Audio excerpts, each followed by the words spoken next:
This small stretch of water is one of the most important seas in human history. Lying between Europe and Asia, this is the Black Sea. Placed right at the world's crossroads, the Black Sea has been the lifeline of empires for thousands of years, from the ancient Greeks to the mighty Ottoman Empire, and even today for global powers like Russia and NATO. This sea holds immense importance. In fact, to say that Russia's greatest source of power lies in the Black Sea would not be an exaggeration. But why is that so? What makes this sea, locked from all sides, so unique that it is often called Russia's lifeline? To find the answer, we have to explore its history, its geography, and its strategic role. And that's exactly what we're going to uncover in today's video, Nidam, the untold story of the Black Sea. But before we dive in, I have a small request. Make sure to subscribe to this channel so you never miss our new videos. Each one takes a lot of effort to create, and sometimes the reach doesn't do justice to the work. So please hit that subscribe button. It helps a lot.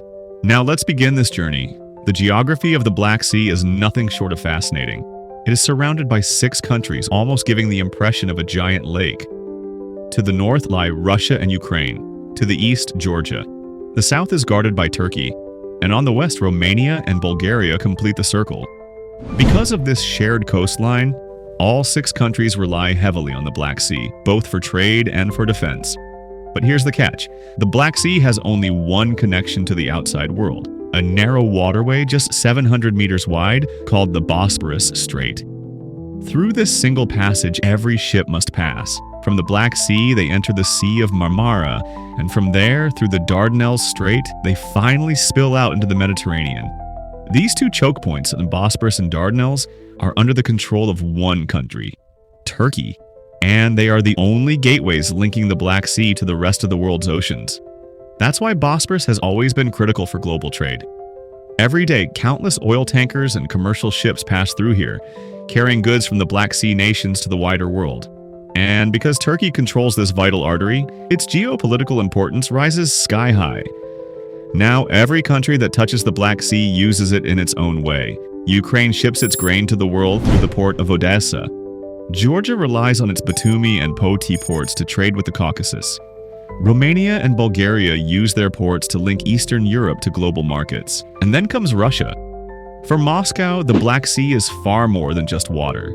It is the foundation of trade, energy, and military strength. Russia has 2 crucial ports here, Novorossiysk and Sevastopol. Novorossiysk, built in the 19th century, is Russia's largest Black Sea port. From here, oil and grain are exported to the entire world. Sevastopol, on the other hand, dates back to 1783, when Russia captured Crimea. Since then, it has remained the beating heart of Russia's naval power. What makes these ports even more valuable is that, unlike Russia's Arctic ports, they never freeze. They operate year-round, giving Russia a constant connection to global waters. The Black Sea's geography also provides natural protection for Russia. But at the same time, it creates a major vulnerability. Russia's access to the rest of the world depends on Turkey and other NATO countries that control these narrow gateways. We'll explore this tense relationship a little later in the video. But first, let's step back in time, because the importance of the Black Sea is not just a modern story. For thousands of years, this sea has shaped civilizations, empires, and the balance of power. Our story begins with the ancient Greeks. In the 8th century BCE, they began establishing colonies along the Black Sea coast. Great cities like Byzantium rose here, thriving because of their access to the sea. For the Greeks, the Black Sea became a hub of trade. From its waters and shores, they imported grain, fish, and even slaves. Later, in the 1st century BCE, the Romans conquered the region, and the Black Sea became a vital artery of their trade network. To secure these trade routes, the Romans built important cities like Chersonesus and Pantikapaum, what we now call Crimea and Kerch. They even stationed garrisons here to defend against barbarian raids. When the Roman Empire collapsed, the Byzantine Empire rose, taking control of the Black Sea. Thanks to these trade routes, Constantinople, sitting at the meeting point of Europe and Asia, became the richest city in the world. The Byzantines used the Black Sea not just for trade, but also for defense, and as a channel to spread Christianity across Eastern Europe. Then came the mid-15th century. The Ottomans stormed Constantinople and with it gained control of the Black Sea. Through this sea, the Ottomans monopolized trade across the region, expanding their influence deep into Eastern Europe, the Caucasus, and the Middle East. But history was not done shifting yet. In the 18th century, the Russian Empire emerged as a new challenger. Under Catherine the Great, Russia seized Crimea in 1783, building Sevastopol as a naval base. This marked a turning point. Russia was now ready to challenge Ottoman dominance in the Black Sea. But Russia's ambitions soon collided with the interests of Britain, France, and the Ottomans. The struggle led to the Crimean War of 1853, and a clash of superpowers that shook Europe, and the Black Sea's importance didn't fade. In the 20th century, during both World Wars and later in the Cold War, it remained a key stage for military strategy. In World War I, the Russian and Ottoman navies fought bitterly here. Armed with German weapons, the Ottomans tried to seize control of the sea, while Russia's Black Sea Fleet defended supply lines and coastal cities. In World War II, its role grew even larger. On one side, Germany and its allies captured parts of the Black Sea, cutting Soviet supply lines and pushing toward the Caucasian oil fields. On the other, the Soviet Black Sea Fleet became crucial in defending ports like Sevastopol and Odessa. Similarly, when the Cold War began, the Black Sea once again became a front line, this time between NATO and the Warsaw Pact. In fact, the moment NATO was formed, the Soviet Union responded by creating its own defense alliance. This was the Warsaw Pact, which included 7 Eastern European countries: Poland, East Germany, Czechoslovakia, Hungary, Romania, Bulgaria, and Albania. Their common goal was simple but crucial, and to stand united against NATO. With this, the Soviet Union heavily militarized its Black Sea coastline. Sevastopol transformed into one of the most fortified naval bases in the world. The Black Sea Fleet stationed here became Moscow's shield, its first line of defense. Soviet submarines and warships not only patrolled the region, but also kept a constant watch over the Mediterranean and even the Atlantic. But on the other side, NATO had its own advantage. Turkey, which controlled the Bosphorus and Dardanelles Straits, was a NATO member. This gave NATO the power to choke Soviet supply lines at will. That's why during the Cold War, NATO warships never strayed too far from these choke points. The Black Sea reached peak global attention in 1962 during the Cuban Missile Crisis, when the Soviet Union put its navy on high alert. From the 1960s to the late 1980s, this sea became a hotspot for military exercises, submarine patrols, and intelligence operations. At the same time, the Soviet Union was also projecting its influence into Eastern Europe and the Middle East through the Black Sea. But history took a sharp turn in 1991. The Soviet Union collapsed. Even then, the Black Sea did not lose its relevance. In 2014, when Russia annexed Crimea, the reason was the same as always: geography. Crimea's deep water ports and easy access to global trade routes were simply too valuable to let go. Since then, Russia has strengthened its grip on the region. Today, modern submarines, warships, and missile systems are deployed across the Black Sea, forming a shield against NATO's presence. This sea is also Russia's launchpad for operations in the Middle East. For instance, during the Syrian civil war, Russian warships used the Black Sea to project power far beyond its shores. And in 2022, when Russia invaded Ukraine, the Black Sea Fleet played a decisive role, firing Kaliber cruise missiles deep into Ukrainian territory, cutting supply lines in the south, and choking off Ukraine's access to global trade.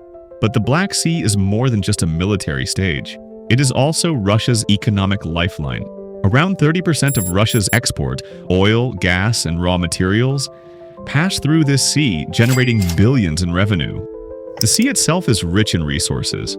Beneath its waves lie large reserves of natural gas, and because of this, Russia influences much of Europe's energy market. The Turk Stream pipeline is a perfect example.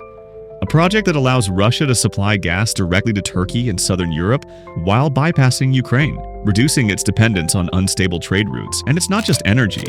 The Black Sea is one of the most important arteries for global food security. Russia and Ukraine together are known as the world's breadbasket, supplying nearly 30% of global wheat. Ports like Odessa, Novorossiysk, and Mariupol ship grain to Africa, the Middle East, and Asia. Even the smallest disruption here shakes food prices worldwide. We saw this vividly in 2022, when Russia blocked Ukraine's grain exports. Overnight, food prices soared. Beyond grain, the Black Sea handles billions in trade, from metals to fertilizers to chemicals. Novorossiysk alone, Russia's busiest port, exports coal and fertilizers across the globe. And while oil, gas, and wheat dominate today, the Black Sea also hides the future: wind energy. With its vast coastline, countries like Romania and Bulgaria are already working to harness its potential. Turkey and Ukraine are studying similar projects. If successful, this region could significantly reduce its dependence on fossil fuels. But for Russia, none of this matters as much as security. The Black Sea is its shield, its sword, and its ticket to remain a global power. Yet it is also NATO's pressure point. Turkey, Romania, and Bulgaria, all NATO members, share its coastline. NATO uses the Black Sea to contain Russia's ambitions. The annual Sea Breeze exercises are the clearest example. In 2021, NATO held massive drills here with 32 countries, including the US and UK.